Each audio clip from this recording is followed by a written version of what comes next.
Welcome to this episode of The World According to Irina Tsukerman, our very special series on global politics on the KJ Masterclass Live. Irina Tsukerman is a US based national security and human rights lawyer as well as a renowned geopolitical analyst. Her writings and commentary have appeared in diverse US and international media and have been translated to over a dozen languages. Every fortnight in The World According to Irina Tsukerman, we traverse the geopolitical landscape and delve into pressing issues, international issues, and gain insight from Irina's expert perspective. Welcome to the show once again, Irina.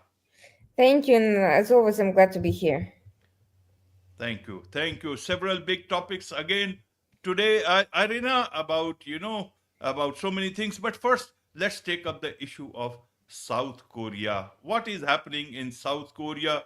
You almost announce a martial law and then take it back, and there is a lot of confusion everywhere. Markets are confused, people are confused, the world is confused. Help us make sense of it all, Irina. Well, it's crazy, but we have to understand South Korea's historical background to understand why there was an effort to pull off this move by President Yoon. Essentially, South Korea until 1988 was a military dictatorship, so its democratic form of governance is relatively new. And there's still a lot of officials from the old days who have that sort of mentality, and there's a lot of this concern and instincts. And if you watch South Korean spy movies and dramas, a lot of them either are directly about the historical periods or there's this paranoia about something like that making a comeback. What happened in this case is particularly startling because President Yoon was rapidly losing popularity, not over so much security issues involving China and North Korea, but about domestic issues. His popularity was extremely low, and all of a sudden, he made a completely unexpected announcement without any warning, announcing the imposition of martial law with the specific purpose of apparently aiming at the opposition party, which he claimed was infiltrated by North Korean and other foreign agents. And in order to implement this, it had to be taken to the parliament, which voted it down. And in the brief period where all of this was transpiring, there were mass demonstrations and almost riots in front of the parliament, in front of the government buildings, with people essentially trying to break through and just complete social outrage, especially, of course, from the opposition party. And there was no evidence, nothing. He never explained who these alleged spies were, what they were planning, why it was such an emergency all of a sudden, and how the security services could have failed so badly in in missing so many people that you had to call martial law just to deal with them. So after this turn of events, he is now facing impeachment. As it was, he was losing trust, he was losing support, but now there's an impeachment inquiry ongoing, and he may be forced out of office actually as a result of this scandal. And there was literally zero evidence that he provided for anybody who was supposedly spying or working to subvert security, and he didn't. There was no explanation. It was just the craziest and most desperate stunt, and it caused a lot of concern, obviously, because if an ally of Western countries is saying that there's a major infiltration problem inside the opposition party. Either there's a massive security failure, and the question is why? Because that means that the entire security services need to be restructured, reorganized, or this is an authoritarian power move, which can be perceived as completely undemocratic and attacks half the country. And apparently, the fact that there was no evidence presented looks aims at the latter, and that is no less disturbing. Right, Irina. It is difficult to understand how suddenly some things can, change in a democratic situation. Should we suspect any North Korea role here? I certainly think that North Korea and China and many others were watching this chain of event with interest because any sort of upheaval, any sort of social disorder benefits them. And seeing this sort of attack at the opposition, even if the political opposition is closer to their interests, actually benefits them. And having this uh, situation with the market certainly benefits them as well.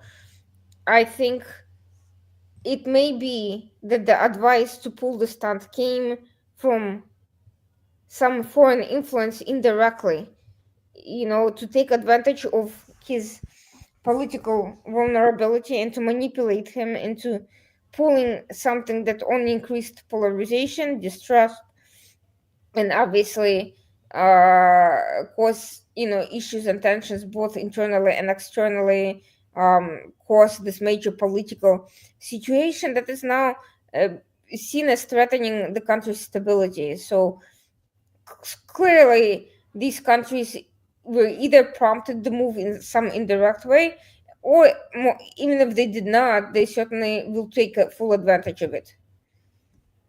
Right, right. So, how do you think US is watching this whole thing, and especially with this, press one administration going on, new administration coming up in almost 2 months. How do you think both these administrations will be watching it at this point in time? I think obviously both administrations would be disturbed by this turn of events for the reasons I explained, but I think part of the reason it happened right now is precisely because there's a transition in the US and both parties are distracted.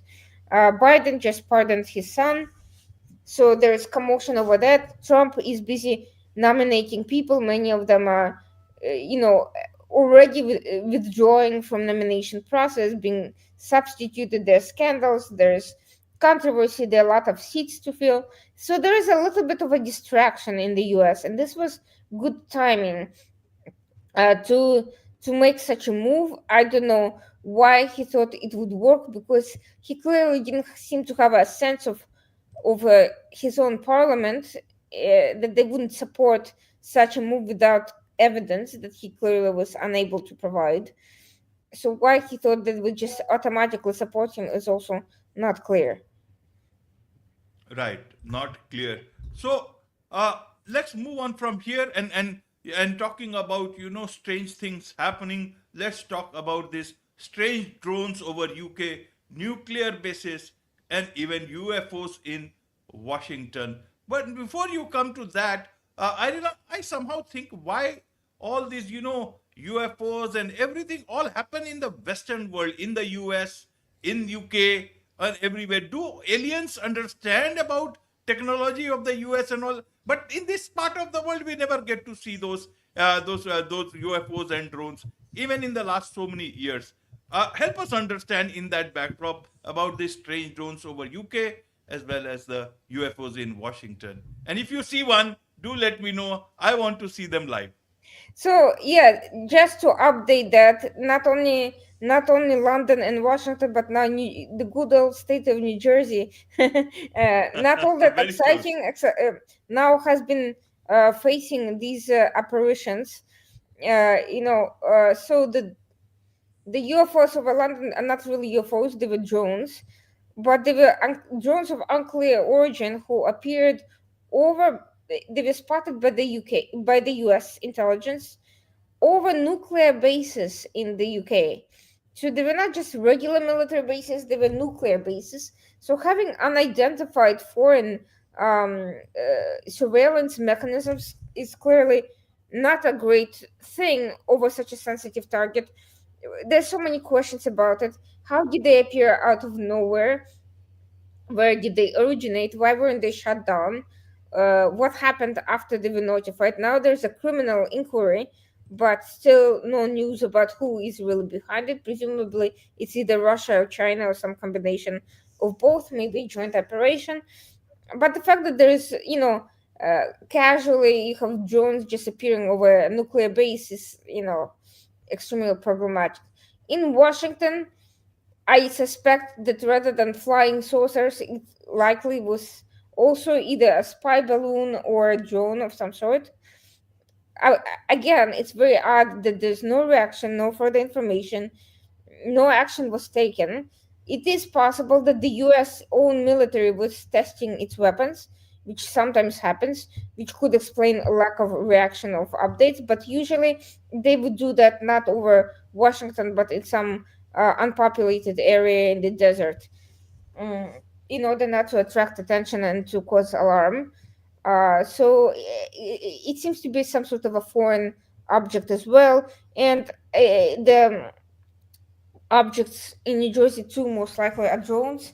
But what they were doing there, were they targeting some military sites in the vicinity, just or were they en route to someplace else, maybe to New York, which also has military bases? Also unclear. In none of these incidents, there was no further reporting. Nothing was shut down. There were no warnings or actions taken, and that's after a series of controversial incidents involving Chinese spy balloons and Russian ships near Alaska and so forth. So I'm really perplexed as to what is going on. I realize that the Biden administration is leaving, but this is not a good way to end the presidency with a clear security problem that they're hoisting on the new administration without, any even remote effort mm, to take care of it. And in the UK, the Prime Minister Starmer is already facing a very challenging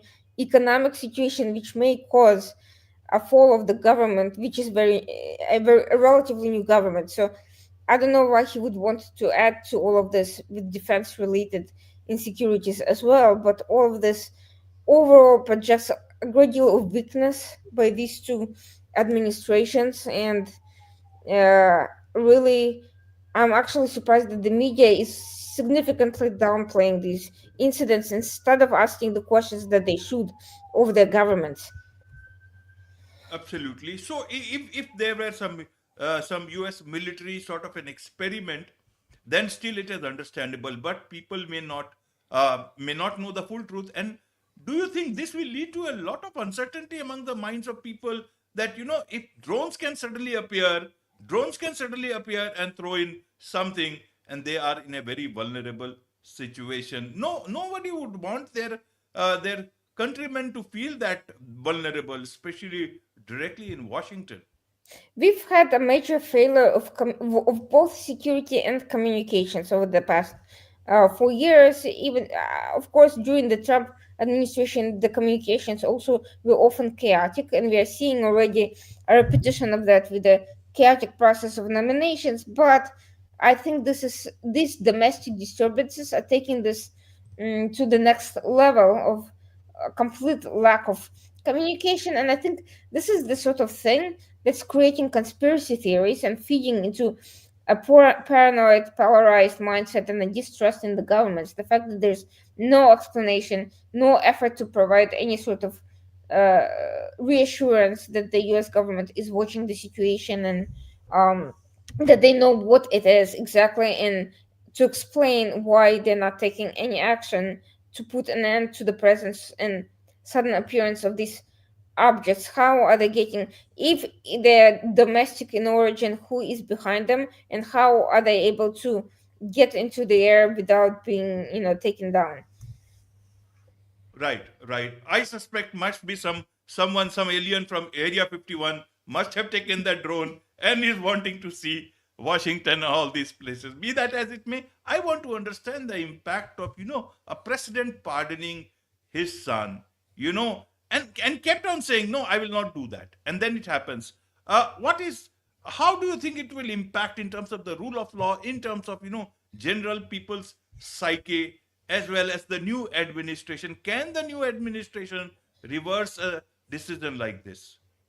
I don't think they can reverse the previous pardon, and I don't think they can start new cases. But I do think that that what they can do is start cases regarding other people and call Hunter Biden as a witness, in which case he will have no recourse but to testify. I think this move will backfire, and it feeds into this general sense of lawlessness. And both parties are feeding off each other, claiming that somebody else did it first, and so forth, and therefore everything is permissible. And in order to make things fair, you have to be able to do the same thing. All it does is snowballs the impact until you get a sense of anarchy, entitlement, unequal rules, completely unpredictable changes in behavior. Biden is post factum trying to justify this decision by claiming that Trump is bringing in a team of dangerous people, but let's remember that none of these people have been confirmed yet. Some of them have already withdrawn. It is possible for everything to change, and let's face it, no matter how terrible they seem right now, we won't know what they will actually do until they get there. So these preemptive decisions that project lawlessness cannot be excused by bad optics from the Trump administration, because what Trump does ultimately is on Trump. If Trump does something bad, it deserves to be condemned on its own terms, but it should have no effect on what the other people are doing. And the same goes the other way around. Absolutely, absolutely. Now, moving on from drones and about suns and about everything else, let's move on to COP29 there in Azerbaijan. How have been that thing? What are the key takeaways we should take away? Because there were a lot of issues around that. People were not present, but the issues were very much present. Well, the whole gathering nearly imploded over the intractability of the financial issues. There was a huge demand by developing countries and their supporters um, to um,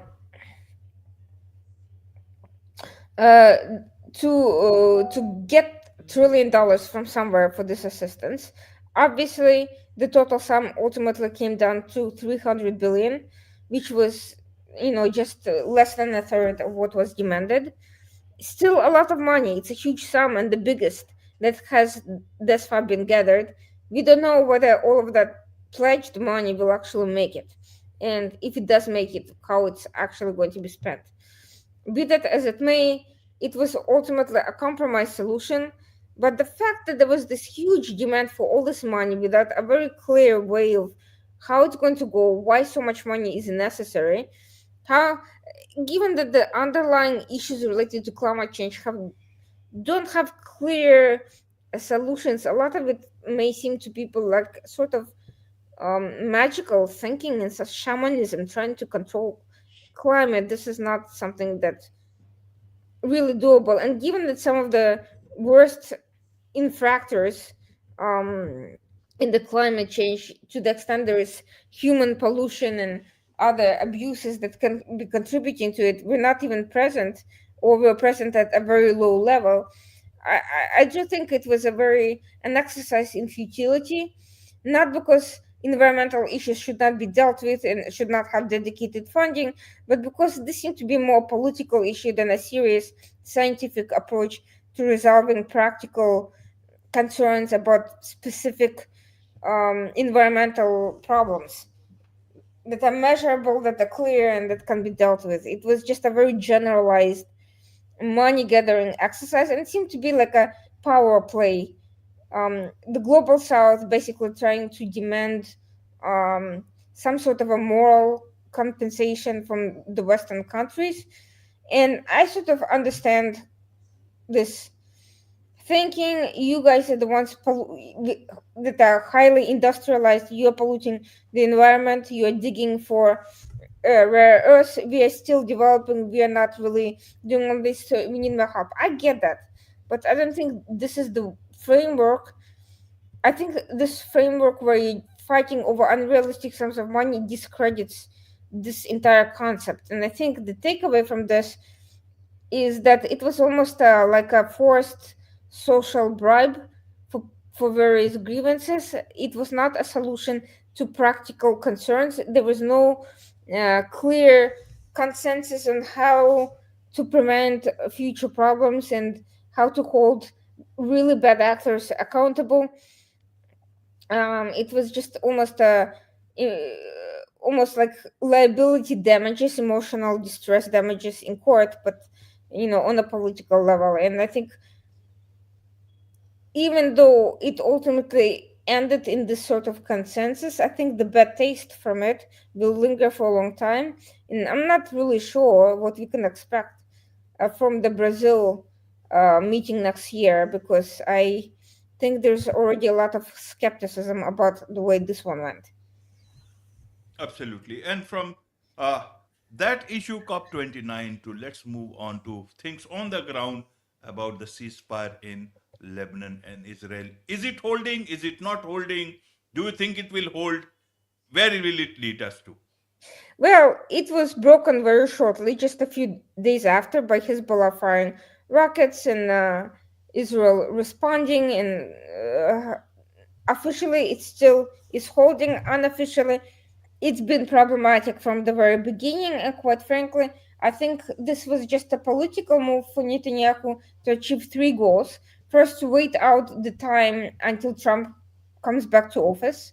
Second, demonstrate that Hezbollah is not trustworthy, which it isn't, because it keeps pushing the envelope. Third, to stave off, to get Biden to release the military supplies that he was holding back. And fourth, for Macron to make a commitment to not arrest Netanyahu and Gallant if they visit. So all of these goals have thus far been achieved, except for the Trump entry that will take the 60 days. So we have to wait for that, but it fulfills Trump's demand and at the same time gives Biden a diplomatic win. So all sides seem to be satisfied. Netanyahu is politically the biggest winner because he gets to show everybody that all these people pressured him, but look at what Hezbollah is doing. I do think Hezbollah is going to take the time to regroup and rebuild. I don't think they're eager to run back into the battle. I think they want to take those 60 days to kind of regroup, recruit more people, find ways of getting more supplies in. But I think we can expect more surprises in the near future. Maybe not really surprises, given that terrorist actions are fairly predictable. I think they will be back unless there is a very strong and devastating response and full political discreditation of them. They've suffered a blow, but they're continuing to spread propaganda, and Iran is the most important aspect of the situation is not going anywhere. They're playing a very long game.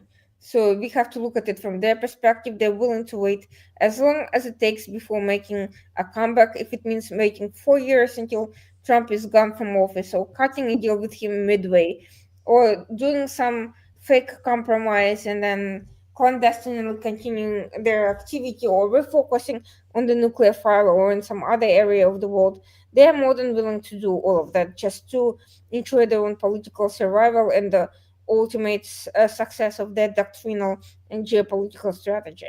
So we have to understand that it's a highly ideological regime. They think very long way, and they are intent on accomplishing what they want to accomplish, whatever it takes. Right. And now moving on to Ukraine and Russia war. How do we see it? I just read a report yesterday itself that apparently Reuters reports saying that, apparently there is a plan going on that is being worked upon that Russia will see, have a lot of territories that it has won in the last 1 or 2 years of war. That Ukraine will cede a lot of this territory. I don't know whether you have read it or not or other paper, but I want to understand about, does this look like to be where we are heading towards?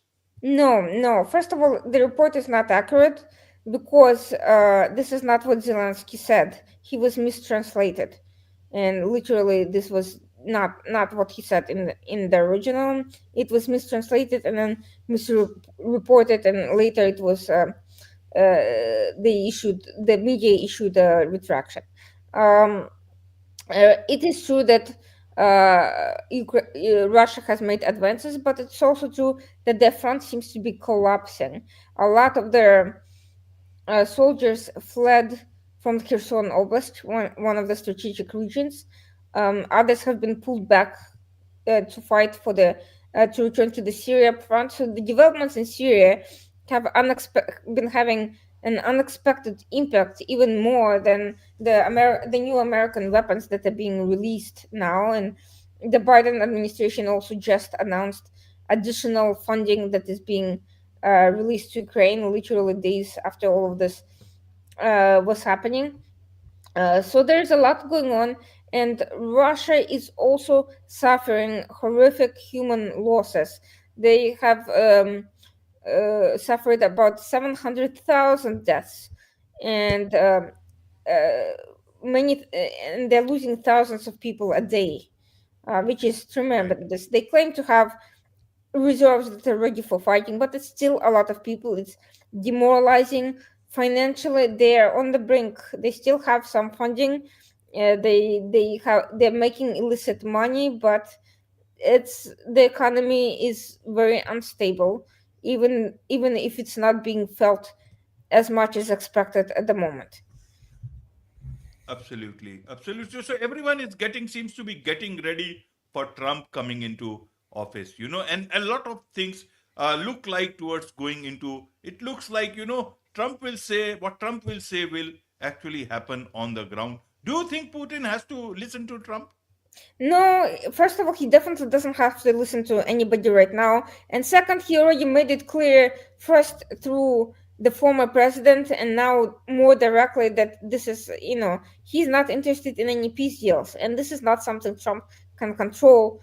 Even if he pressures Ukraine, he can't control unilateral aggression. So, some of Trump's nominated advisors suggested that if Russia does not cooperate in joining the peace talks, even if those peace talks are fake and a waste of time, that Trump will actually flood Ukraine with weapons more so and more quickly and decisively than what Biden has done. And frankly, I am quite open to that scenario because the one thing Trump does not want to be is humiliated by somebody like Putin.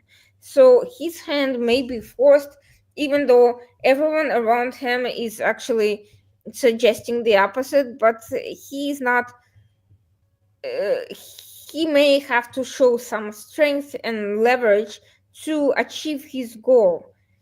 So if his goal is to achieve diplomatic process, he cannot do that by failing to exercise leverage against Russia. He is going to, if that is his ultimate goal, he's going to have to do that, and he certainly, and if he for instance freezes all aid to Ukraine and Russia keeps advancing instead of joining the peace talks, that's going to be a terrific loss of faith faith and discreditation of his position, and I don't think he wants that.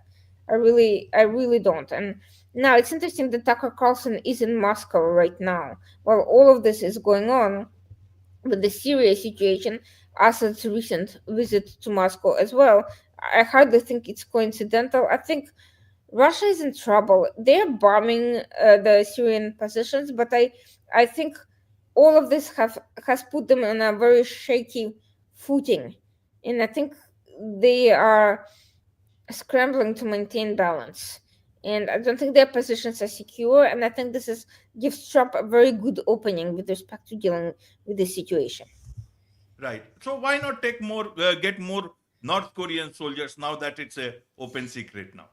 Well, it's funny because there are talks about some sort of a discussion or meeting between Kim and Trump when he takes office. I don't know whether that's actually going to happen and whether those rumors have any priority to them or not. But I don't think Kim wants to sacrifice more than he has to for the sake of Russia. He wants to get as much out of Russia in exchange for these people. And while he doesn't particularly care for anyone's lives, he also wants to have enough people left to be trained, to survive, and to be able to participate in more priority activity regarding South Korea. I do think he is hoping to strike a blow to them at one point, but that's going to happen under Trump is, not very likely, but it is certainly a possibility. Absolutely. And from the ground to the net scheme of things, TikTok is, there's reports about meddling in Romania elections. How do you see that? You mean, is this the future? Few years back, there was this whole Facebook thing and all in the US elections. Now, TikTok is the new player. Do you think this is how it will be in the future? Or the governments in different parts of the world will really take some action about all these things? Well, TikTok did claim to have taken down 10 million fake accounts after being pressured by Brussels. But first of all, I think that's just the tip of the iceberg. Imagine how many accounts they have not reported, if 10 million is being admitted to. But I don't think TikTok is the only source of manipulation here. I think I think there's quite likely that TikTok is a supplement to human strategy on the ground. And I think, um, one should ask about the role of TikTok if they're actively engaged in election meddling or they're so vulnerable to being penetrated by bad actors that they cannot keep from being misused during the elections. What is the value of this application? Who benefits from it? And are there really no other apps where influencers can earn money through advertising? Clearly, there is a wide market for ads and PR, and there are many companies who will be happy to pay these people money to do the same type of business. So really, I don't think TikTok is fundamental to the survival of the influencer economy. Absolutely, absolutely. With this, it's a wrap on this very special edition of The World According to Irina Tsukerman on the KAJ Masterclass Live. Thank you so much indeed for joining us. Thank you.